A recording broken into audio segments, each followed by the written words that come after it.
Hi everyone, welcome to today's lesson. I am Ranjit Sandhu from EASE IELTS, and today we are going to tackle one of the most challenging question types in the IELTS reading section.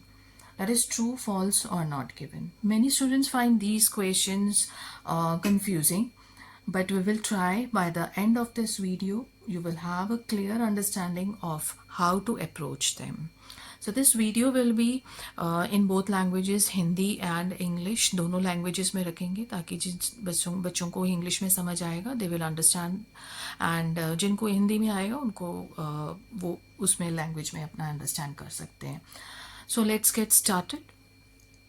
The three things जो आपको बहुत ही पहले जब reading आप करोगे तो आपको तीन चीज़ों का याद रखना है कि एक तो ये इसके आंसर्स जो होंगे ट्रू फॉल्स नॉट गिवन के सीक्वेंस में होंगे. Like if you are having the one answer in paragraph 1 तो second answer you will be having in second. एक आंसर अगर आपको फर्स्ट में पैराग्राफ में मिलता है तो सेकेंड आपका सेकेंड में मिलेगा. बहुत कम रीडिंग ऐसी होंगी जिसमें आपको आंसर्स जो हैं वो ऊपर नीचे होंगे, बहुत रेयर होगा वो. लेकिन ट्रू फॉल्स नॉट गिवन जो होगा वो आपका सीक्वेंस में ज़्यादा जाता है. और द सेकेंड थिंग इज़ कि आपको पैराग्राफ में या फिर पैसेज में आपको स्टेटमेंट के साथ रिलेट करने के लिए एक वर्ड या फिर फ्रेज मिलेगा. You will have one word और फ्रेज दैट विल डिसाइड कि वेदर द स्टेटमेंट जो भी आपको स्टेटमेंट या क्वेश्चन में आपको दिया गया है दैट इज़ ट्रू फॉल्स और not given. How will you understand? अगर आपका वर्ड जो पैराग्राफ में दिया क्वेश्चन में दिया हुआ है और उसका सिनोनिमस वर्ड्स के साथ आपको थोड़ा सा बदल कर द सेम स्टेटमेंट जो है वो पैसेज में भी दिया हुआ है then it is your true. और अगर आपका वो स्टेटमेंट जो आपका क्वेश्चन में है और उसका कॉन्ट्राडिक्ट कर रहा है कोई वर्ड तो that is your false. And अगर आपको कोई इन्फॉर्मेशन ही नहीं दी गई है whatever the statement is and the word और फ्रेज इज़ उसके बारे में कोई इन्फॉर्मेशन ही नहीं दी गई है तो that is your not given. So you will have to understand that. And very important, check the keywords. जो भी आप क्वेश्चन पढ़ते वक्त कीवर्ड्स को अंडरलाइन करोगे वो उसको आपको बड़े ध्यान से पढ़ना है. What the question is asking for, question पूछ क्या रहा है आपसे. अगर वही आपको अंडरस्टैंड नहीं हुआ तो you can not do the reading, you can not find the answers. So यहाँ पे मेरे पास एक रीडिंग है जो GT से ली है and the passage name is information on photocopying.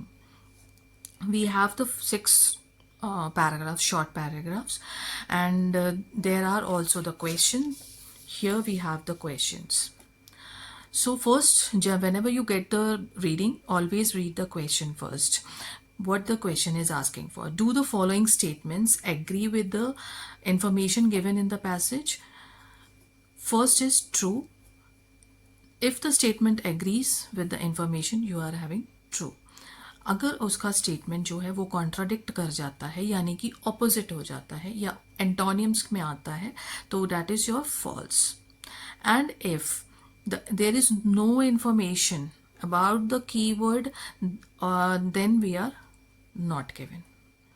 तो ये तीन चीज़ें आपको IDP बताता है कि इसके साथ आप चलोगे तो आपके आंसर्स जो हैं वो ईजीली फाइंड आउट हो जाएंगे. सो ये पैसेज जो पैसेज है हमारा हम उसके साथ रिलेट करेंगे. First we have to read the question so that we can save the time also. So यहाँ पे क्या दिया हुआ है, prepaid service cards are in use in 3 locations. Prepaid service cards जो हैं वो यूज़ में आते हैं किसमें, 3 लोकेशंस में. सो मेरा जो कीवर्ड है दैट इज़ योर 3 लोकेशंस. इसको हमें फाइंड आउट करना है सबसे पहले तो पैराग्राफ में जाके. So here we don't need to read the whole passage. We will just skim and scan the passage. तो हम यहाँ से पहले देखेंगे. देखो प्रीपेड सर्विस कार्ड तो हमें हर पैराग्राफ में आपको मिल जाएगा, लेकिन जो हमारा जो इम्पॉर्टेंट क्वेश्चन था वो डैट वाज 3 लोकेशंस. तो 3 लोकेशंस हम पहले देखेंगे. माइट भी ये आंसर 3 लोकेशंस के साथ ही दिया होगा या फिर इसके साथ सिनोनिमस वर्ड्स दिया होगा या ऑपोजिट भी दिया हो सकता है. So the locations, you just read the question and just find out the keyword from the paragraph. अगर आप यहाँ पे देखो इधर upon two note and coin teller machines have been installed one in the, यहाँ पे देखो हैव बीन इंस्टॉल्ड यानी कि उसका सेटअप हुआ है।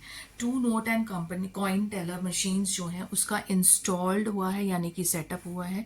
कहाँ कहाँ हुआ है, इसका मतलब है कि कोई जगह का नाम बताया होगा। One in the photocopy room, एक फोटोकॉपी रूम में लेवल 2 और ऑफ द लाइब्रेरी में, एंड द अदर और दूसरा कहाँ है, बी ब्लॉक में कंप्यूटर लैब्स में। These teller machines accept any denomination of coins और up to $50। The SRC has a smaller coin only teller machine. तो एक SRC भी है। SRC का मतलब क्या है यहाँ पे, ये देखिए स्टूडेंट रिप्रेजेंटेटिव काउंसिल SRC। तो यहाँ पर भी एक आपका टेलर मशीन है। So here we have one location, here we have the second location and here we have the third location। तो इसका मतलब मेरा तीनों keywords के साथ अगर मैं यहाँ इनके साथ जाऊंगी तो 3 locations है मेरी सेटअप। तो that means my answer is true। Now we will read the second question। You can only buy, only means सिर्फ, आपको इसके ऊपर ध्यान देना है। It can be 2, it can be 3 also. So यहाँ पे ओनली लिखा है सिर्फ। You can only buy a prepaid service card at the library. कहाँ पे मिलेगी, लाइब्रेरी में ही सिर्फ मिलेगा। तो हमें यहाँ पे इसमें फाइंड आउट करना है because we have scanned already, हमने एक बार स्कैन किया हुआ है। तो आपको इसको ज़्यादा फाइंड आउट करने की ज़रूरत नहीं पड़नी चाहिए, आपको यहाँ पे सिर्फ आंसर्स के साथ ही चले जाना चाहिए। अब आप देखोगे यहाँ पे second, the question was library में मिलना है। तो यहाँ पे हमारा क्या लिखा हुआ है, एक्सेसेस द सिस्टम इनिशियली, पहले students and other users will have to purchase. कहाँ से मिलेगा, फ्रॉम अ टेलर मशीन। आपको टेलर मशीन से मिलेगा। कहाँ पे है, लोकेटेड इन द लाइब्रेरी, या फिर और दिया हुआ है बीच में। The second option is also given, B block computer labs।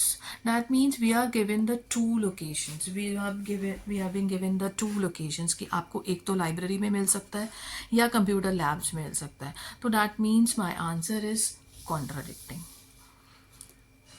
तो मेरे पास तो 2 हैं, तो यहाँ पे क्या आ जाएगा, false।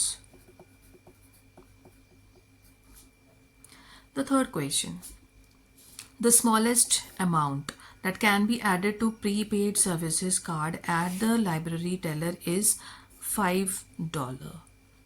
वो कह रहे हैं कि द स्मॉलेस्ट अमाउंट, सबसे छोटा अमाउंट जो कि हम ऐड कर सकते हैं प्रीपेड सर्विस कार्ड में लाइब्रेरी टेलर मशीन में, तो वो कौन सा है, $5।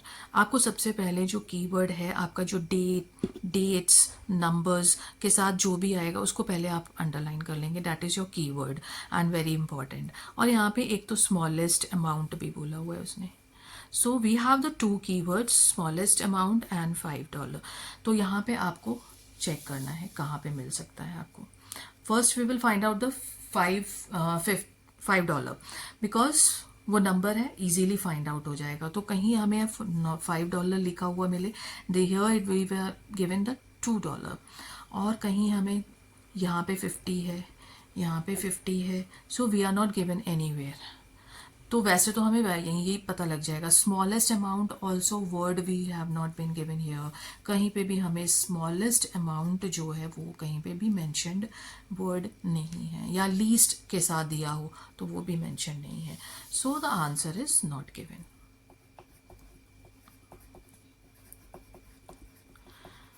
The 25th, the prepaid service card can be used to pay library fines. जो प्रीपेड सर्विस कार्ड्स हैं उसको उसके जो फाइन्स हैं, लाइब्रेरी के जो फाइन्स हैं हम पे कर सकते हैं किसके थ्रू, प्रीपेड सर्विसेज कार्ड के थ्रू। अब हमारा जो कीवर्ड है that is your library fines. अब हमें पहले लाइब्रेरी फाइन्स को फाइंड आउट करना है कि वेदर इट इज़ गिवन और नॉट। तो यहाँ पे हमारा लाइब्रेरी फाइन्स का आप देखो कहाँ पे मिलता है, कहीं पे मिलेगा तो हमारा वो answer that there the location is.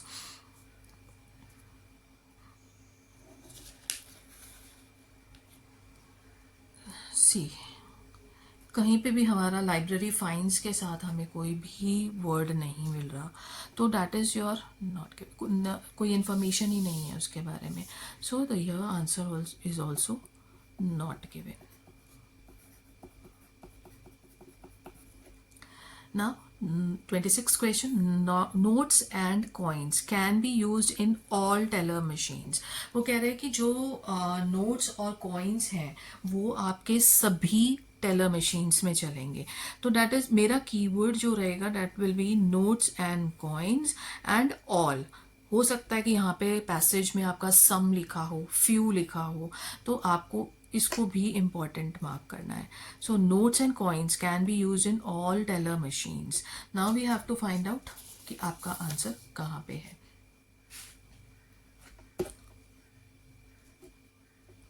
यहाँ देखो, यहाँ पे क्या लिखा हुआ है, two note and coin teller, यहाँ पे है.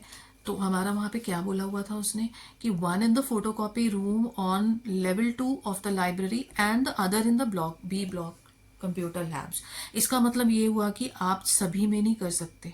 अभी 2 में बताया उसने. थर्ड हमने ये भी पढ़ा था, SRC में भी है. The third is this. तो two note and coin teller के बारे में तो उसने सिर्फ 2 के बारे में बोला है, उसने ऑल के बारे में नहीं बोला है. सभी जगह पे नहीं मिलता है, तो 2 ही है. तो यहाँ पे ऑल जो है वो हमारा कॉन्ट्राडिक्ट कर जाता है, तो that is your false. The last question is a pin. A pin is allocated when you purchase your prepaid services card. Pin जो है एक एलोकेट की जाती है, आपको दी जाती है जब आप परचेज करते हो प्रीपेड सर्विस कार्ड. तो डैट इज समवट कि यहाँ पे उन्होंने कंपल्शन लगाई कि जो अगर आप प्रीपेड सर्विसेज कार्ड खरीदते हो तो आपको एक पिन एलोकेट की जाएगी. So here in the passage अगर आप लास्ट पैराग्राफ में देखते हो तो आपको क्या मिल रहा है, फॉर एडिड सिक्योरिटी. अगर आपको सिक्योरिटी ऐड करनी है तो अ कार्ड यूजर मे चूज. वहाँ पे एक तरह से कंपल्शन था, यहाँ पे मे चूज यानी कि आपकी चॉइस है टू एलोकेट अ पिन और पर्सनल आइडेंटिफिकेशन नंबर. तो यहाँ पे क्लियरली पता लग रहा है कि यहाँ पे आपको चॉइस दी जा रही है and you are given here somewhat compulsion. So here it is also false. तो कई बच्चे जो हैं वो लोकेशन फाइंड आउट कर लेते हैं लेकिन उनको आंसर्स नहीं पता लगते कि आंसर क्या आना है.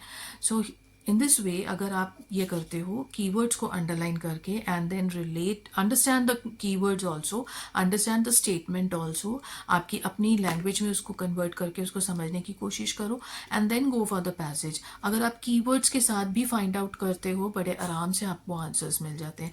और अगर आपने देखा हो तो ये सारे आंसर्स जो हैं वो सीक्वेंस में भी है. सो होपफुली आपने इसको समझा होगा और ये now it will be easy for you to solve this type of questions. Thank you.